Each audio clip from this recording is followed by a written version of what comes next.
প্রাথমিকের 2014 TET থেকে 32,000-এর নিয়োগ বাতিলের যে মামলা, সেই মামলার শুনানি গতকাল পিছিয়ে গেছে এবং সেই শুনানি পরবর্তী আবার 7ই মে নির্ধারিত করা হয়েছে। আর এই নিয়ে বিস্তারিত থাকবে আজকের এই ভিডিওতে। তো যেটা দেখতে পাচ্ছি যে 32,000 যে চাকরি বাতিল, সেই মামলার শুনানি কলকাতা হাইকোর্টে তা গতকালকে উঠেছিল এবং সেটি পিছিয়েও গিয়েছে এবং পরবর্তী শুনানির দিন ধার্য হয়েছে আগামী 7ই মে। বিচারপতি তপব্রত চক্রবর্তী এবং বিচারপতি ঋতব্রত কুমার মিত্রের এজলাসে আগামী 7ই মে শুনানিটি হবে। আর সোমবার কলকাতা হাইকোর্টে এই মামলার শুনানিতে আদালতের যেটি পর্যবেক্ষণ সেটি হচ্ছে যে 32,000 নিয়োগ বাতিল মানেই আইনজীবীদের দীর্ঘ বক্তব্য সেখানে থাকবে, কিন্তু এত সময় দেওয়া হবে না আদালতের পক্ষ থেকে। সুতরাং যাদের একই বক্তব্য এবং একই ইস্যু, সেই সব আইনজীবীদের একজনের নেতৃত্বে বক্তব্য আদালতে জানাতে হবে। সবাইকে সেটি বলার সুযোগ দেওয়া কিন্তু হবে না, সেটা জানানো হয়েছে। আগে গত 7ই এপ্রিল এই মামলার শুনানি ছিল, কিন্তু বিচারপতি আমরা দেখেছি বিচারপতি সৌমেন সেন তিনি ব্যক্তিগত কারণে এই মামলা থেকে সরে দাঁড়ানোয় এটি স্থগিত হয়ে যায়। সোমবার কলকাতা হাইকোর্টে এই মামলার শুনানি শুরু হয়েছিল। ডিভিশন বেঞ্চ এদিন শুনানির জন্য নতুন দিন ধার্য করে দেওয়ায় আগামী 7ই মে পর্যন্ত আমাদেরকে অপেক্ষা করতে হবে। তবে এই মামলার শুনানির সময়ে বেশ কিছু বক্তব্য এদিন রাখা হয়েছিল যেগুলি খুবই ইঙ্গিতবাহী এবং তাৎপর্যপূর্ণ। সেগুলো নিয়ে আলোচনা করব। যে 2014 সালের যে টেট পরীক্ষা হয়, তখন সেই টেট পাস পরীক্ষার্থীর সংখ্যা ছিল প্রায় 1,25,000-এর মতো এবং প্রাথমিক শিক্ষা পর্ষদ অর্থাৎ West Bengal board of primary education 2016 সাল থেকে তাদের নিয়োগ প্রক্রিয়া চালু করেন এবং প্রথম ধাপে 42,949 জন চাকরি পান। এই প্রথম ধাপের আবার দুটি ভাগ রয়েছে। প্রথম ভাগে যারা প্রশিক্ষণপ্রাপ্ত ছিলেন 11,000 কিছু সংখ্যক ক্যান্ডিডেট সেখানে চাকরি পায় এবং পরবর্তীতে বাকি এই 32,000 ক্যান্ডিডেট কিন্তু চাকরি পায়। সব নিয়ে এই সংখ্যাটা 42,949 জন এবং এই নিয়োগে নানা ত্রুটির অভিযোগ তুলে কলকাতা হাইকোর্টে কিন্তু পরবর্তীকালে মামলা হয়। তার পরিপ্রেক্ষিতে কলকাতা হাইকোর্টের তৎকালীন বিচারপতি জাস্টিস অভিজিৎ গঙ্গোপাধ্যায় প্রশিক্ষণহীন এই 32,000 শিক্ষকের চাকরি বাতিলের নির্দেশ দেন। আবার বলছি, তৎকালীন সেই সময়ের সাপেক্ষে এই 32,000 প্রশিক্ষণহীন থাকলেও বর্তমান সময়ের সাপেক্ষে তারা প্রত্যেকেই কিন্তু প্রশিক্ষণরত এবং সেই সময়ে এমনটাই নিয়ম ছিল যে প্রশিক্ষণপ্রাপ্তদের পরে যদি আসন ফাঁকা থাকে, সেই ফাঁকা আসনগুলিতে প্রশিক্ষণহীনদের নেওয়া যেতে পারে। সেই পরিপ্রেক্ষিতেই নিয়োগ হয়েছিল। এবারে ওই রায়কে চ্যালেঞ্জ করে ডিভিশন বেঞ্চ গিয়েছিল রাজ্য সরকার। আগামী দিনে 32,000 প্রাথমিক শিক্ষকদের অবস্থা কি হবে সেটা লাখ টাকার প্রশ্ন। তবে এটা নিয়ে বিভিন্ন মহলে বিভিন্ন প্রশ্ন উঠছে এবং প্রশ্ন থাকছেও। একটা অনিশ্চয়তার বাতাবরণ অবশ্যই তৈরি হয়েছে। এই মামলার শুনানি আজ হওয়ার কথা ছিল কলকাতা হাইকোর্টের ডিভিশন বেঞ্চে, যেটা 7ই মে পিছিয়ে গেল। এই মামলার বিষয়ে সব পক্ষকে লিখিত বক্তব্য এবং নথি পেশ করতে হবে বলে নির্দেশও দিয়েছে কলকাতা হাইকোর্ট। সঠিক পদ্ধতিতে ইন্টারভিউ ও অ্যাপটিটিউড টেস্ট হয়নি এমনটা অভিযোগ হয়েছে। ওই অবস্থাতেই চাকরি দেওয়া হয়েছে বলে অভিযোগ ওঠে। তখন মামলায় 32,000 প্রাথমিক শিক্ষকের চাকরি বাতিল করে সিঙ্গেল বেঞ্চ রায়দান করেছিল, কিন্তু সেটারই শুনানি হওয়ার কথা ছিল ডিভিশন বেঞ্চে। 7ই মে পর্যন্ত যেটি পিছিয়ে গিয়ে দুপক্ষই অনেকটা সময় পেল বলে ওয়াকিবহাল মহলের একাংশ জানাচ্ছে। সেই সময়টা তারা কতটা কাজে লাগায় সেটা আগামী দিনে আমরা অবশ্যই দেখতে পাবো। সুতরাং নথি দিয়ে 7ই মে সওয়াল জবাব তুঙ্গে উঠবে বলে মনে করা হচ্ছে। আর এই মামলা সুপ্রিম কোর্ট ঘুরে কলকাতা হাইকোর্টের বিচারপতি সৌমেন সেন ও বিচারপতি উদয় কুমারের ডিভিশন বেঞ্চে এসেছিল, কিন্তু ব্যক্তিগত কারণ দেখিয়ে ওই মামলা থেকে অব্যাহতি নেন বিচারপতি সৌমেন সেন।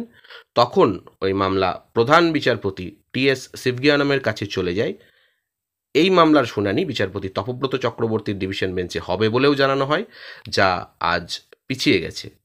অর্থাৎ যেটা এক কথায় বলতে গেলে যে 7ই মে শুরু হবে প্রাথমিকে 32,000 চাকরি বাতিলের যে মামলা, সেই মামলার শুনানি এবং ওই দিন মামলার সব পক্ষকে কাগজপত্র যেটাকে আদালতের পরিভাষায় কোট আনকোট পেপার বুক বলা হচ্ছে, এই পেপার বুক আদালতে জমা দেওয়ার নির্দেশ দিয়েছে ডিভিশন বেঞ্চ। এর আগে প্রাথমিকের এই মামলা থেকে ব্যক্তিগত কারণে বিচারপতি সরে গেছেন এবং এই যে ৩২,০০০ চাকরি বাতিলের মামলা এবং এই মামলার যেটি শুনানি আগামী দিনে হতে চলেছে, তার শুনানির ক্ষেত্রে প্রথমে সওয়াল জবাব করবে প্রাথমিক শিক্ষা পর্ষদ, অর্থাৎ West Bengal board of primary education কিন্তু প্রথমেই সওয়াল জবাব করবে। একই সঙ্গে আইনজীবীদের প্রতি আদালতের নির্দেশ যে ৩২,০০০ নিয়োগ বাতিলের মামলায় অনেক আইনজীবী একই বক্তব্য শোনার মতো যে সময়, সেই সময় কিন্তু তাদের আদালতে নেই, এটা কিন্তু স্পষ্ট করে তাদেরকে জানিয়ে দেওয়া হয়েছে। এ প্রসঙ্গে যেটা জানানো দরকার যে 2014 সালে রাজ্যে প্রাথমিক টেট অনুষ্ঠিত হয়েছিল এবং সেই পরীক্ষার নম্বর, একাডেমিক স্কোর এবং ইন্টারভিউয়ের ভিত্তিতে 2016 সালে রাজ্যের বিভিন্ন প্রাথমিক স্কুলে শিক্ষক নিয়োগ করা হয়। সেই নিয়োগে ব্যাপক দুর্নীতির অভিযোগ ওঠে। 2023 সালের 12 মে ওই মামলার রায় ঘোষণা করেন হাইকোর্টের তৎকালীন বিচারপতি এবং বর্তমানে বিজেপির সাংসদ অভিজিৎ গঙ্গোপাধ্যায়। তার নির্দেশে ওই নিয়োগ প্রক্রিয়ার 42,449 জন শিক্ষকের মধ্যে চাকরি হারান দ্বিতীয় ধাপে, অর্থাৎ বেশ কয়েকটি ধাপে দ্বিতীয় পর্যায়ে নিযুক্ত হওয়া প্রায় 32,000 জন শিক্ষক শিক্ষিকা। সেই নির্দেশের বিরুদ্ধে ডিভিশন বেঞ্চে আবেদন জানিয়েছিল রাজ্য সরকার। সিঙ্গেল বেঞ্চ যে রায়, সেই রায়কে চ্যালেঞ্জ করে হাইকোর্টের ডিভিশন বেঞ্চে যায় প্রাথমিক শিক্ষা পর্ষদও এবং তৎকালীন বিচারপতি সুব্রত তালুকদার এবং বিচারপতি সুপ্রতিম ভট্টাচার্যের ডিভিশন বেঞ্চ চাকরি বাতিলের উপর অন্তর্বর্তী স্থগিতাদেশ জারি করলেও পর্ষদকে নতুন করে নিয়োগ প্রক্রিয়া শুরু করার নির্দেশ দেন। এরপর সুপ্রিম কোর্টে যায় রাজ্য এবং পর্ষদ উভয়ই। চাকরিহারাদের একাংশও শীর্ষ আদালতের দ্বারস্থ হন। চাকরিহারাদের যেটি দাবি, সেই দাবি মেনে শীর্ষ আদালত হাইকোর্টের ডিভিশন বেঞ্চকে সব পক্ষের বক্তব্য শুনতে নির্দেশ দেয়। তারপর থেকে 2 বছর কেটে গেলেও ওই মামলার কোনো রকম কোনো অগ্রগতি হয়নি। যেটি দেখা যাচ্ছে যে এরপর বিচারপতি হাইকোর্টের প্রধান বিচারপতির নির্দেশে বিচারপতি তপব্রত চক্রবর্তীর বেঞ্চে মামলাটি যায় এবং এই যে মামলাকারীদের যে আইনজীবী, তাদের যে অভিযোগ যে প্রাথমিকের ওই নিয়োগে অ্যাপটিটিউড টেস্ট হয়নি, রিজার্ভেশন রুলস মানা হয়নি, পর্ষদ পুরো প্যানেল প্রকাশ করেনি, এছাড়া বেআইনিভাবেও নিয়োগ করা হয়েছে। তো যেটি বোঝা যাচ্ছে যে এই মামলার এখনই নিষ্পত্তি যেটা হয়নি, সেটা আগামী 7 মে পর্যন্ত আমাদেরকে অবশ্যই অপেক্ষা করতে হবে। তবে যেটা জানা যাচ্ছে যে 2023 সাল থেকে মামলাটি হাইকোর্টের ডিভিশন বেঞ্চে বিচারাধীন রয়েছে এবং এতদিনেও কোনো শুনানি সেখানে হচ্ছে না। সম্প্রতি মামলাকারীদের তরফে আদালতের দৃষ্টি আকর্ষণ করা হয়েও ছিল এবং মামলাটির দ্রুত শুনানি যাতে হয় সেটাও বলা হয়েছিল। তাদের বক্তব্য যে এই মামলার দ্রুত শুনানি হোক এবং অযোগ্যরা যাতে চাকরি থেকে বাদ যায় সে ব্যবস্থাও করা হোক।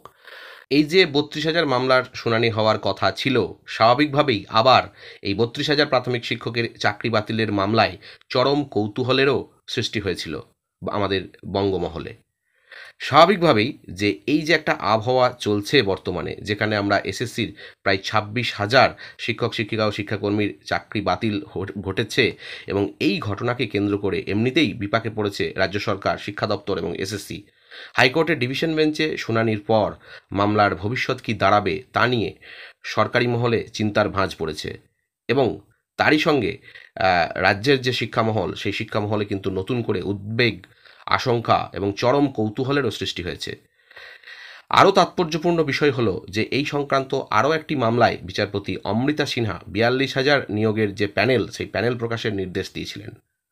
সেই মামলাটি সুপ্রিম কোর্টে রাজ্য সরকারের অ্যাপিলের পরে সেখানে কিন্তু স্টে রয়েছে, অর্থাৎ স্থগিতাদেশ পেয়েছে সেই মামলাটি। এই একই মামলা নিয়ে আদালতের পর্যবেক্ষণ কোন পথে যায় সেদিকেও কিন্তু দৃষ্টি রয়েছে রাজ্যের শিক্ষামহলে।